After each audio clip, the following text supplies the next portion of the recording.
तुम्हा सर्वांचं माझ्या YouTube चॅनलमध्ये पुन्हा एकदा स्वागत आहे. तर आजच्या व्हिडिओमध्ये आपण इयत्ता 8वी ची जी घटक चाचणी क्रमांक 1 परीक्षा होणार आहे, त्या घटक चाचणी क्रमांक 1 परीक्षेची एक सराव प्रश्नपत्रिका आपण तयार करतो.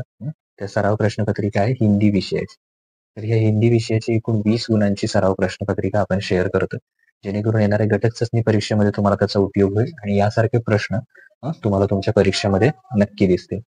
तर प्रश्न क्रमांक 1 आहे, पठित परिचय पढ़कर दी गई सूचनानुसार कृतियां कीजिए. तर पठित परिच्छेद पढ़कर दी गई सूचनाओं के अनुसार कृतियां कीजिए. तर त्यासाठी काय करायचं, हा परिच्छेद व्यवस्थित वाचायचा आणि त्याच्यावरच्या प्रश्नांची उत्तर द्यायची. त्याच्यामध्ये पहिला प्रश्न बघा, कृती 1 आकलन कृती. संजाल पूर्ण कीजिए. हा जो संजाल आहे किंवा याच्यावर आधारित जे उत्तर आहेत ती द्यायची. जंगली मनुष्य के 2 हथियार.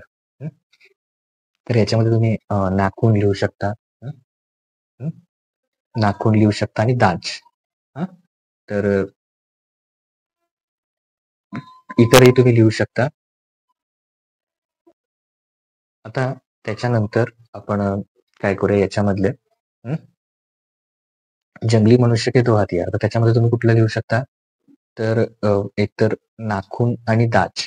तर हे 2 नाखून आणि दाज, तर हे तुम्ही लिहू शकता. आता लेखक की छोटी लड़की ने पूछा सवाल. कुठला तिनं प्रश्न विचारला, तर तो इथं आहे बघा.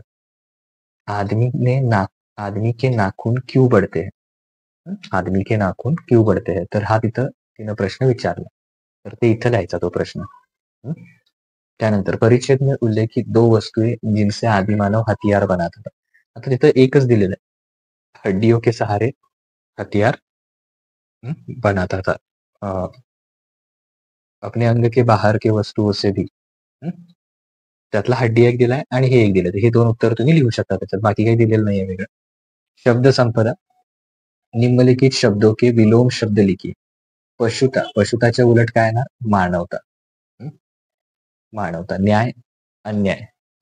तर हे लिहायचं तिथे, न्याय आणि दुसरं काय येणार, अन्याय येणार. परत दुसरं, कृती, स्वमत अभिव्यक्ती. स्वमत अभिव्यक्ती म्हणजे तुमचं स्वतःचं मत तिथे काय करायचं आहे, मांडायचं. स्वतःचं मत तुमचं जे असेल ते तिथं मांडायचं. मग ह्याच्यामध्ये काय येणार, आदिमानव का रहन सहन इस विषय पर आपने विचार लिखिए. कसं होतं आदिमानवाचं राहणीमान, कसा राहत होता तो, त्याच्यावर तुमचे विचार लिहायचे.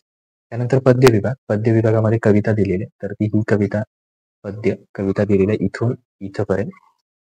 तर त्याच्यावरचे प्रश्न सोडवायचे. आता हे प्रश्न सोडवताना पहिलं काय, कवी मातृभूमी के प्रति अर्पित करना चाहता था. आता बघा इथं आहे, तुम पर बलिदान. बलिदान म्हणजे अर्पित करणं. मन देह, तर हे 2 तिथं द्यायचे, मन और देह. मातृभूमी के चरण को धोने वाला समुद्र.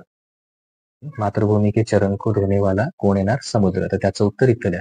प्रतिदिन सुनाने योग्य नाम.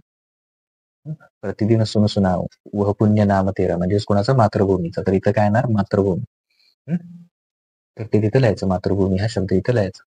आता पद्यांश के प्रथम 4 पंक्तियों का सरळ अर्थ लिखिए. पहिल्या ज्या 4 ओळी आहेत कवितेच्या, तर त्याचा सरळ अर्थ म्हणजे तुम्हाला समजलेला अर्थ तिथं तुम्ही लिहायचा आहे.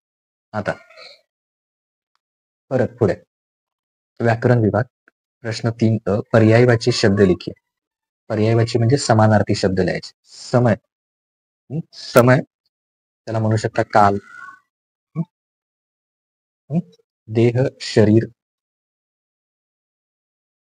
गंधर्लिंग पहचानिए, गाय स्त्रीलिंग. ओके. भाई पुल्लिंग. निम्न विरामचिन्हों के नाम लिखिए. या दोघांचे काय लिहायचे, विरामचिन्हांची जी नावं आहेत ती तुम्ही लिहायची. त्याच्यानंतर पुढचं आहे, याच्यामध्ये निम्न मुहावरों का अर्थ लिखकर वाक्य में प्रयोग कीजिए. त्या मुहावरे किंवा मुहावऱ्यांचा अर्थ लिहायचा आणि त्याचा वाक्यात उपयोग करायचा. चंपत होणं, त्याचा अर्थ लिहायचा आणि वाक्यामध्ये त्याचा काय करायचा, उपयोग करायचा. त्याचा कुठल्याही अर्थात ते चंपत होणं असं येईल, असं वाक्य त्याच्यात लिहायचं. लेखन विभाग. निबंध लिखिए. निबंध लिखिए. समजा तुम्ही कुठलं जे विषय लिहिणार आहे त्याचं टायटल इथं द्या सुरुवातीला असं, आणि त्यानंतर त्याच्यावर 10 ओळी, साधारण 8 ते 10 ओळी आहेत, तर त्या तेवढा निबंध हिंदीमध्ये लिहा. तर इथे काय होतं, तुमचं जी प्रश्नपत्रिका आहे ती इथं समाप्त होते. एकूण 20 गुणांची प्रश्नपत्रिका आपण बघितली. इतर विषयाच्या सुद्धा आपण काय केलेलं आहे, प्रश्नपत्रिका तयार केलेली आहे. तर त्याची लिंक या व्हिडिओच्या डिस्क्रिप्शन मध्ये आहे. इथे जाऊन तुम्ही आधीचे जे प्रश्न आहेत ते बघू शकता. Okay, thank you.